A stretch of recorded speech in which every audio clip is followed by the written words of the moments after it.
On Thursday, December 28th, 1972, the bodies of 2 children were found on an embankment just off of Franz Valley Road. This was in an area about 2¼ miles north of the Porter Creek Road intersection, just north of Santa Rosa, California. The 2 heavily decomposed bodies were discovered by a pair of teenage boys that were hiking through the region known as the Devil's Kitchen, due to the large number of caves nearby. They would later inform authorities about their grisly discovery, showing investigators where they had discovered the bodies, about 66 feet off of the roadway. While police had been plagued with a rash of similar discoveries that same year, the identities of these 2 were pretty easy to determine. The only double disappearance in their records that year belonged to 13-year-old Yvonne Weber and 12-year-old Maureen Sterling, who had disappeared back in February, months before police began to learn about the proposed killer that was preying upon young hitchhikers.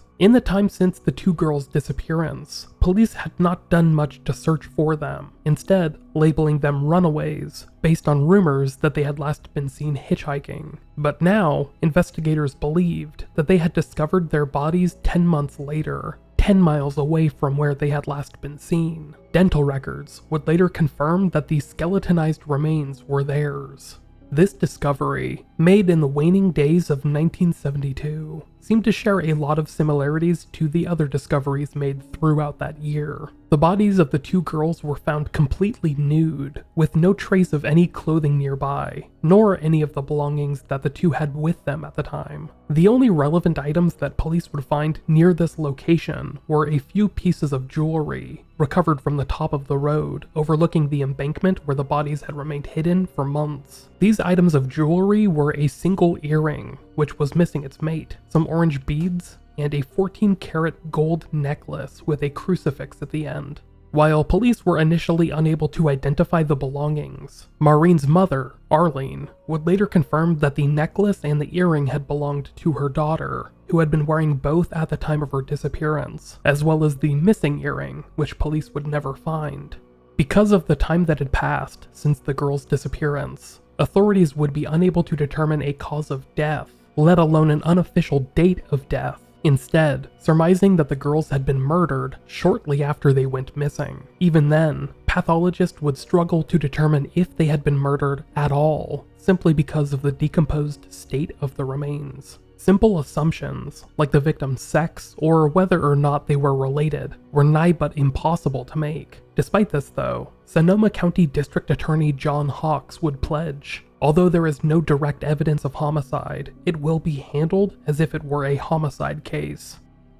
The loved ones of the 2 girls criticized authorities for failing to properly investigate their initial disappearance and labeling them runaways without so much as a second thought. Police had repeated rumors that the 2 girls had last been seen hitchhiking outside of the skating rink, potentially headed to a bowling alley nearby, but District Attorney Hawks would later admit that this lead has turned up no positive information to show they went someplace else. Speaking to the press, David Harrington, Yvonne Weber's stepfather, would state that it is obvious that they weren't runaways, and hoped that other girls will learn by this and not hitchhike. Unfortunately, at this point, at least 4 other young hitchhikers from the region had gone missing or been killed, and sadly, the bodies would continue to pile up. This is part 2 of the Santa Rosa hitchhiker murders.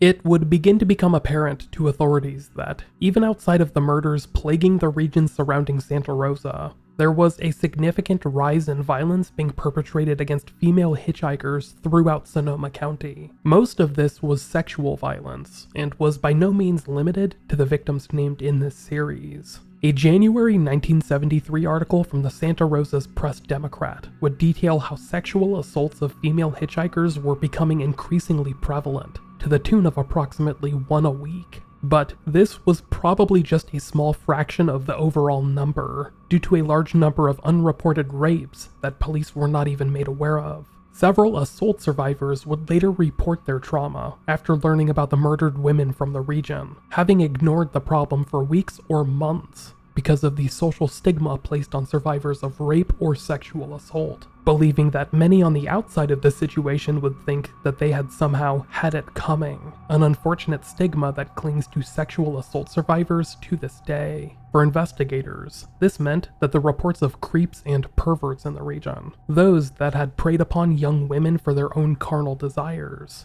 were now murder suspects. Any one of them could be the sadistic individual that was discarding bodies off of rural roads, and police would soon find themselves inundated with reports of suspicious individuals giving rides to female hitchhikers.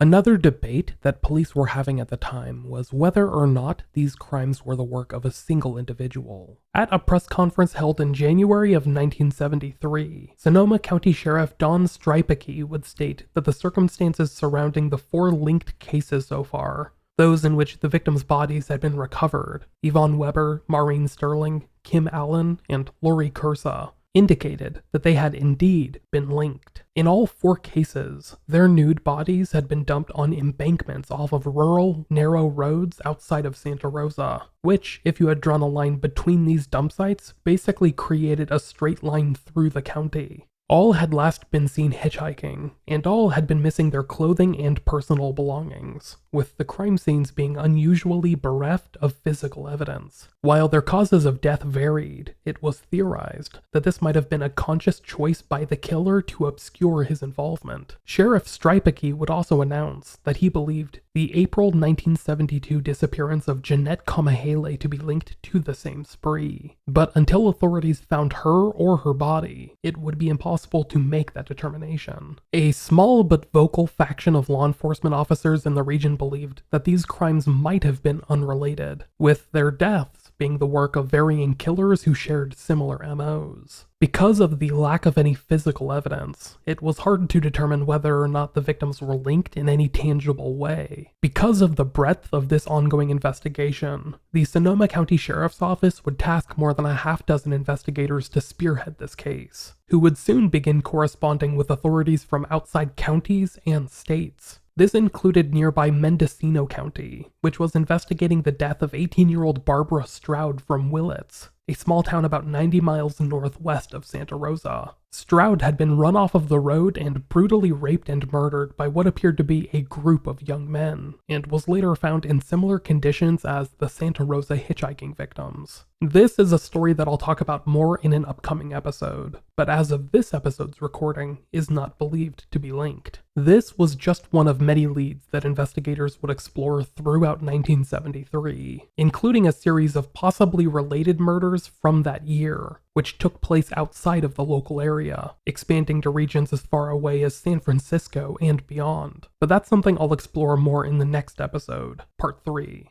As the months waned without another body turning up, the sense of urgency in Sonoma County would begin to wane with it. But right in the dog days of summer, that sense of dread would begin to creep back in when yet another body was discovered, bearing many of the same characteristics as the prior killings. On Tuesday, July 31st, 1973, a motorcyclist was driving along Sonoma County's Franz Valley Road, about 2 miles north of where it intersected Porter Creek Road. This was a rural winding lane in a somewhat forested area, which was just wide enough for 2 cars, but little else. After taking his motorcycle off-road for a moment, this young man would begin to smell an unmistakable odor, which was foul enough to warrant suspicion. After investigating what this might have been, the motorcyclist would end up driving away and calling police dispatchers at about 8:30 p.m. Police would arrive at that scene later that evening, and were struck with an incredibly uneasy sense of deja vu. The location they arrived at was one they had already seen before, just northeast of Santa Rosa. This was the same place where authorities had responded months prior, on the west side of the road, in a narrow stretch of road that was not large enough for a vehicle to stop without obstructing others. police would be led to the body of another nude young woman. According to Sheriff Don Stripeke, she was lying face down, not 4 feet from the exact same spot where the bodies of Maureen Sterling and Yvonne Weber had been found in December of 1972. Like them, her body had been found nude, with no clothing or personal belongings nearby. This young woman's body was found approximately 20 feet down a steep embankment, but the flora along the side of the road appeared undisturbed. To authorities, this indicated that the killer had either been a large, strong male, capable of tossing the victim's body several feet into the shrubbery, or a group of 2 or more. They were able to find where the victim had been thrown and how far she had rolled, and this was approximately 20 feet away from the road itself. The victim appeared to be between 14 and 16 years old, and stood about 5'7" with long, blondish brown hair. Her remains were covered in dirt and blemishes, which indicated her body being thrown and then rolling down the embankment, where she hit some trees before coming to a stop.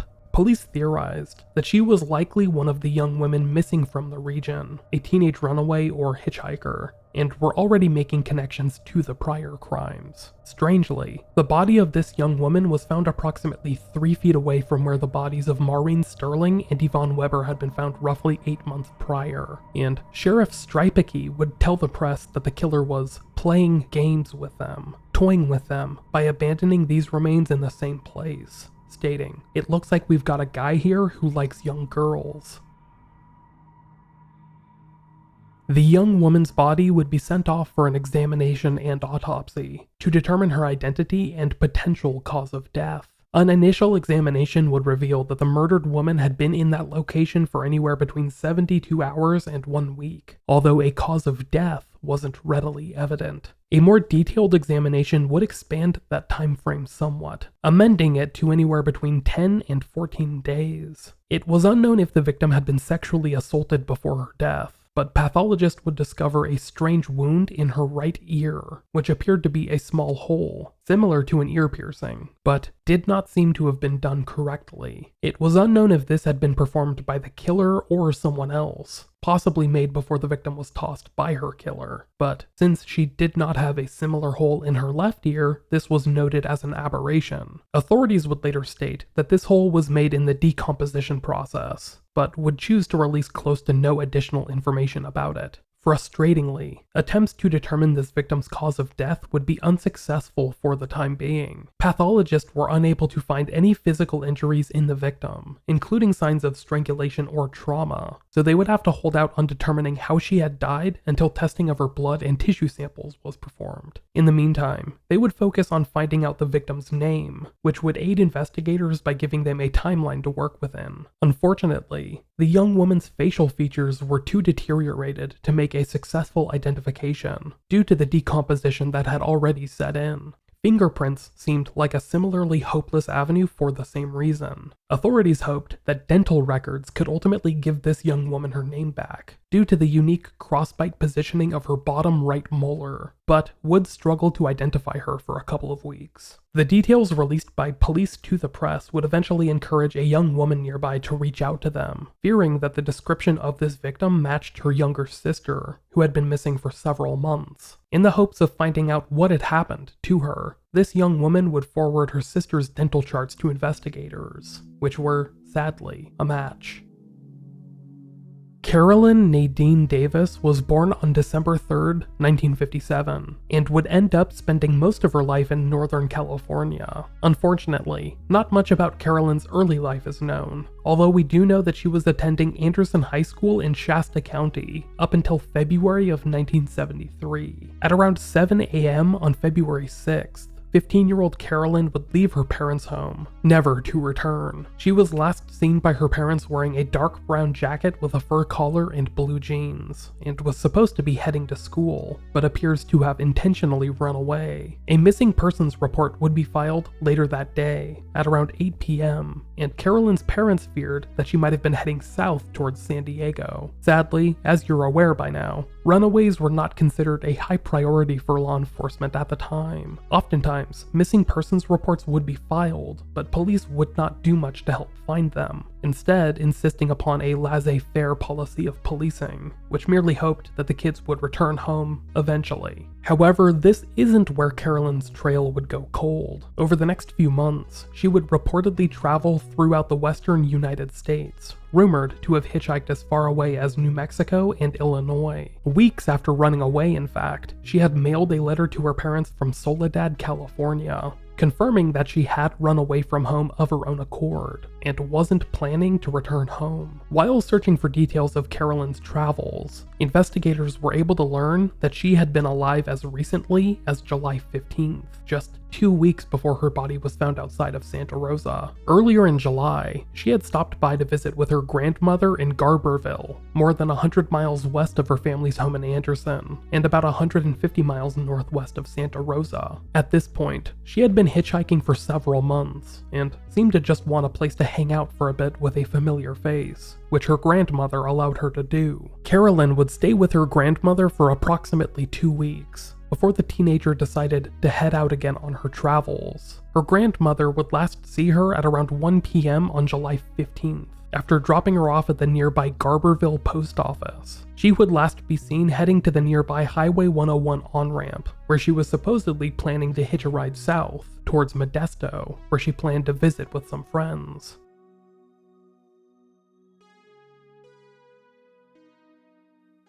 Weeks after the body of Carolyn Davis was discovered northeast of Santa Rosa, authorities would finally figure out what had caused her death: strychnine poisoning. Strychnine is a highly toxic compound that is primarily used as a pesticide, which is incredibly fatal to humans when inhaled, swallowed, or absorbed. Symptoms include painful spasms, seizures, cramping, stiffness, respiratory issues, asphyxia, organ failure, and eventually death if untreated. Strychnine poisoning isn't seen very often, but has been seen in some high-profile criminal cases, and has been a favorite of murder mystery writers for over a century now. It was unknown how the teenager had been poisoned, whether she had been given strychnine orally, perhaps mixed in with a beverage, or administered intravenously, simply because her remains were too decomposed at the time of her discovery. Regardless, it was believed that this was another sadistic, torturous form of death, because strychnine poisoning is extremely painful, causing the victim to undergo about an hour or more of painful muscle spasms before their body begins shutting down. Most victims of strychnine poisoning end up asphyxiating to death because their lungs are among the first organs to fail. Pathologists would later settle upon the estimated date of death as July 20th, 1973. This was 11 days before her body was found outside of Santa Rosa, and 5 days after she was last seen alive by her grandmother in Garberville. It wasn't lost on investigators that Carolyn was last known to be headed south towards Modesto. Santa Rosa is approximately halfway between Garberville and Modesto, so it's possible that her path had led her through the region, where she was likely picked up by her eventual killer. Regardless, this left a 4 or 5 day window for investigators to attempt to fill, which they would prove unsuccessful at doing in the weeks and months to come. Nearly 2 years later, in April of 1975, authorities would reveal that a small symbol was found nearby Carolyn Davis's body. This symbol was comprised of 2 rectangles attached by a stick, which was theorized to have been connected to witchcraft, at least according to some police officials. Sheriff Don Stripeke,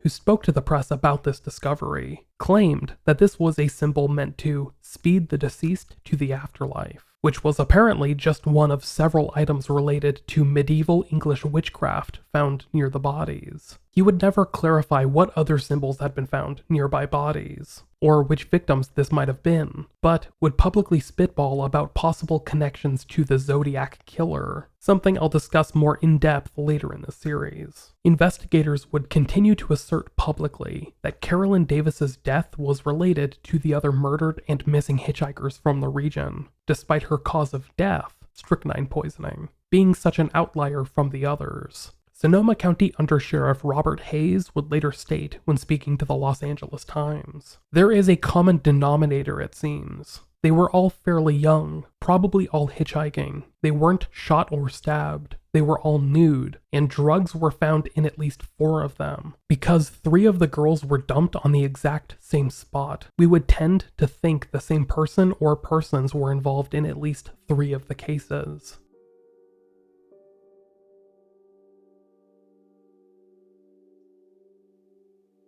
Months would continue to pass, during which time authorities would continue to ponder possible connections between Carolyn Davis and the other murder victims from the past year and a half. Despite their investigating, however, they were unable to find any connections between her and the others. That is, beyond the eerie circumstances of how and where their bodies were abandoned, which seemed to be more than a simple coincidence. While police officials waited to receive a phone call alerting them to another similar crime scene from the surrounding area, that phone call would not come for months. It wasn't until the waning days of 1973 that police would be called out to yet another crime scene, which revealed this potential serial killer's most sadistic crime yet.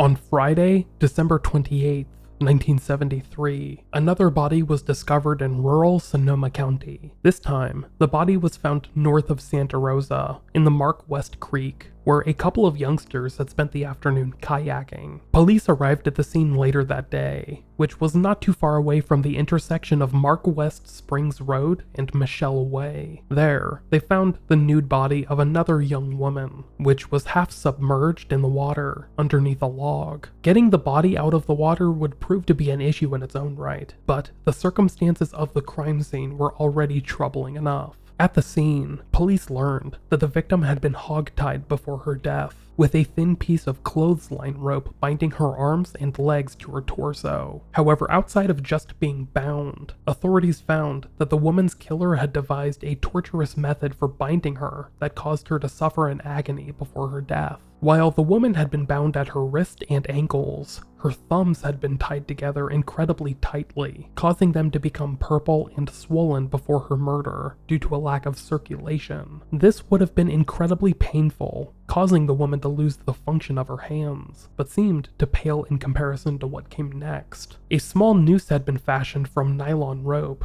which attached her ankles to her throat, but was several inches shorter than she was. This meant that she needed to remain flexed to keep breathing, an impossibility for anyone over a prolonged period, as the woman had struggled to keep herself alive. She had been kept in perpetual agony, ultimately succumbing to the killer's death trap anywhere between 2 days to 1 week prior to her body being found. It was unknown if the woman's body had been dumped there in the creek by the killer, but it was theorized that she had probably been dropped off elsewhere along the long and winding creek, with the current dragging her corpse to its current location. Police would find at least a half-dozen spots in the area where a killer might have pulled up alongside the creek and dumped the body into the water, including one spot about a quarter-mile upstream, near Calistoga Road, where the remains of Lori Lee Cursa had been found about a year prior, as well as a couple of locations near Franz Valley Road, where the bodies of Maureen Sterling, Yvonne Weber, and Carolyn Davis had been found over the past year. Authorities would discover that the water level in the creek had been approximately 6 feet higher just 1 week earlier, making it possible for the body to have traveled miles after being dumped in the water. This victim seemed to match the same physical attributes as the other known victims of this serial killer, standing about 5.5 feet tall, with an average build and long dark hair. However, unlike the other victims, she appeared to be of Mexican-American descent, and while her ears had been pierced in the past, her earrings seemed to have been removed and were missing from the crime scene. A preliminary autopsy would determine that this young woman had been strangled to death by a noose affixed around her neck, but a significant blow to the back of her head might have played a part in her death. She also had a significant bruise over her left eye, which indicated a severe beating or assault before her death. Because there were no clothing or personal items found near the victim's body, her identity would remain unknown. But an autopsy would reveal that this young woman had a silver crown on the lower right side of her mouth, and that all of her upper teeth were false. This kind of extensive dental history would hopefully make it easy for authorities to determine her identity, which they did, just days after her body's discovery.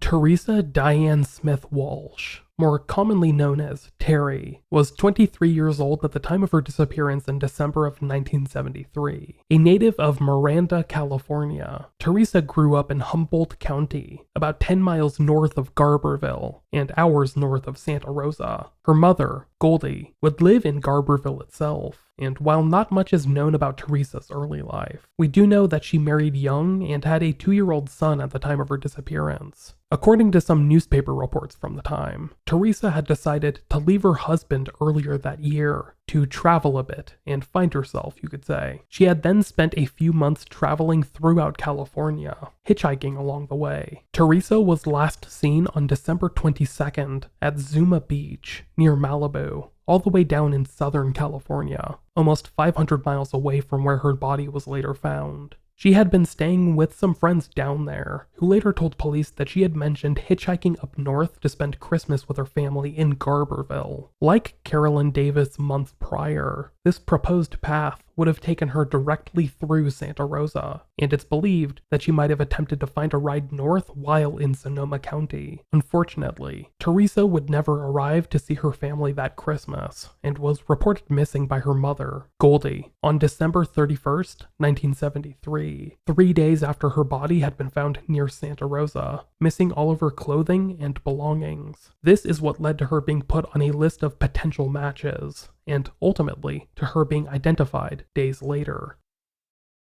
The nylon rope used to bind Teresa Smith Walsh was essentially the only piece of physical evidence that investigators would find in this multi-year case, with the other crime scenes bereft of tangible leads. Unfortunately though, not much would be found from this rope, which was sent for analysis with the FBI and shown to be a pretty common type of rope, which was nearly impossible to track down or differentiate. Sadly, investigators were able to learn very little about Teresa's final days, with her violent death having been sadistically planned and carried out by an unknown individual who managed to avoid identification yet again. Police would peg her death as falling in the interim 6 days between her last known sighting and her body being discovered, but other than that, very little would be learned.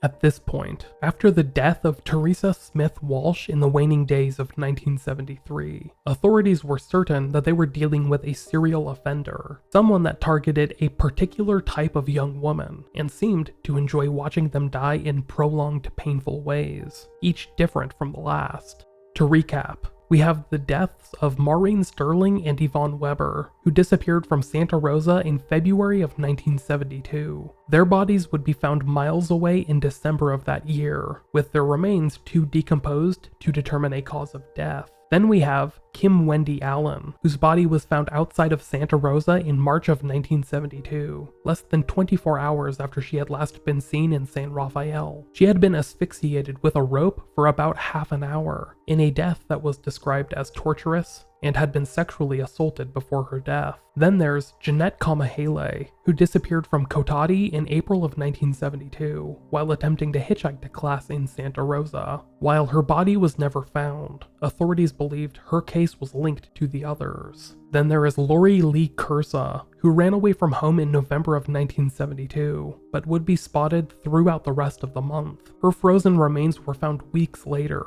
in December, with her having died of a broken neck, but specific details about the circumstances of her death remained clouded. Then we have Carolyn Nadine Davis, who ran away from her family's home in February of 1973 and was last seen in July of that year by her grandmother in Garberville. Her body was found outside of Santa Rosa about 2 weeks later, having been poisoned with strychnine. And finally, we have Teresa Diane Smith Walsh, who was last seen in Southern California in December of 1973 and was found hogtied in Mark West Creek less than a week later. Like Kim Allen, she had been asphyxiated to death through a sadistic method of binding. All of these victims ranged in age from 12 to 23, with them standing about 5.5 feet tall, with petite or average builds and long flowing hair that might have attracted the killer. All were noted hitchhikers who had either hitchhiked extensively in the past or last been seen getting into strangers' vehicles.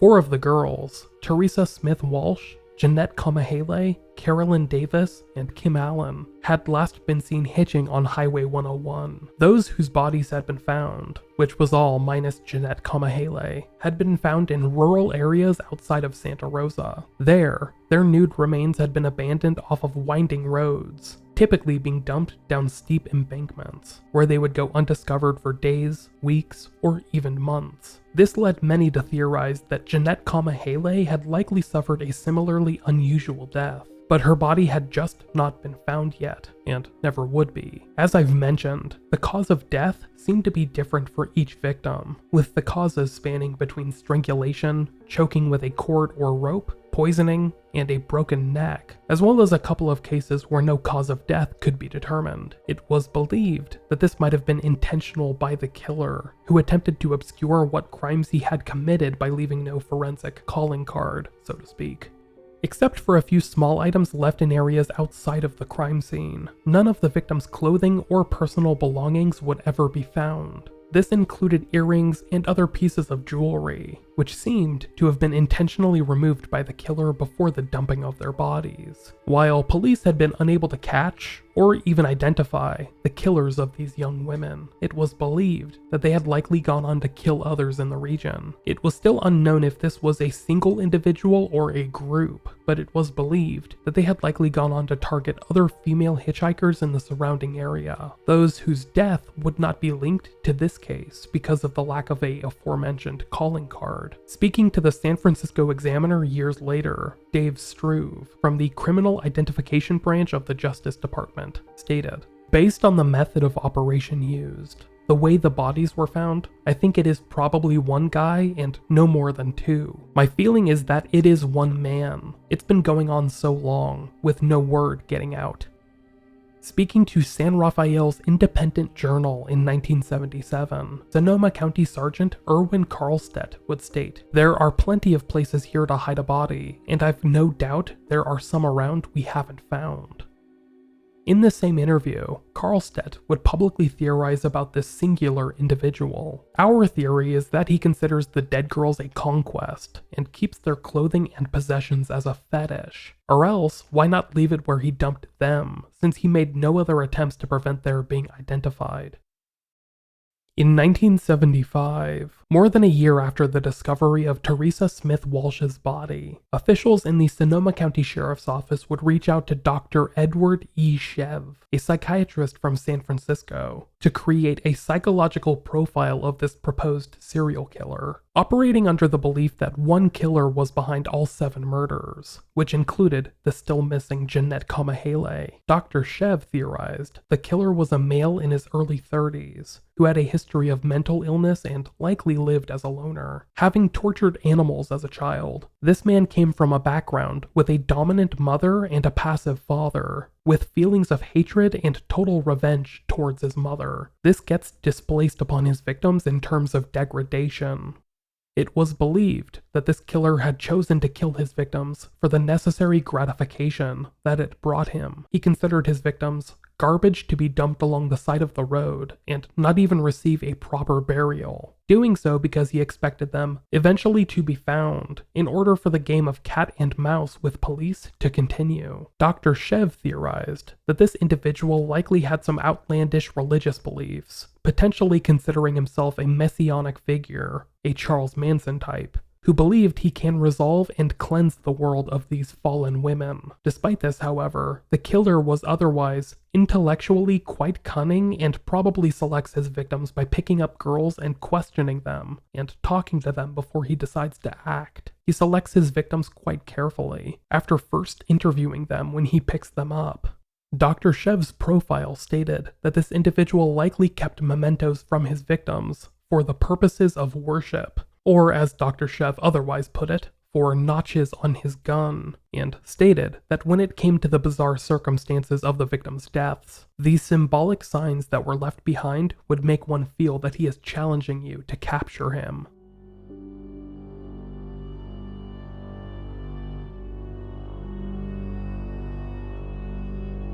After the body of Teresa Smith Walsh was discovered in December of 1973, this case would begin to quickly fade from the news headlines. This story just so happened to be drowned out by other breaking stories at the time. Not only the daily updates from Washington, D.C., amidst Richard Nixon's Watergate scandal, or the discovery of dozens of bodies in the basement of Dean Coral, but also the drawback of troops from the Vietnam War. While investigators would continue to work on this case, whatever leads they had developed early on would begin to quickly dry up, attempting to learn about the final days of these missing or murdered women, who seemed to have lived rather nomadic lifestyles, or had their last days and/or hours clouded in doubt, would prove to be nearly impossible. Authorities would struggle to make any inroads in their separate cases, and other than the basic circumstances of their deaths, would struggle to find any evidence connecting them to one another, let alone other unsolved cases along the West Coast. Authorities feared that the killer would just continue to strike with regularity, preying upon other young women that hitchhiked through the region, despite the warnings from the public about its dangers. And while the bodies would stop piling up throughout Sonoma County, other gruesome discoveries would be made in the surrounding region, which investigators there believed bore many similarities to the cases from Santa Rosa. That's on the next episode of Unresolved.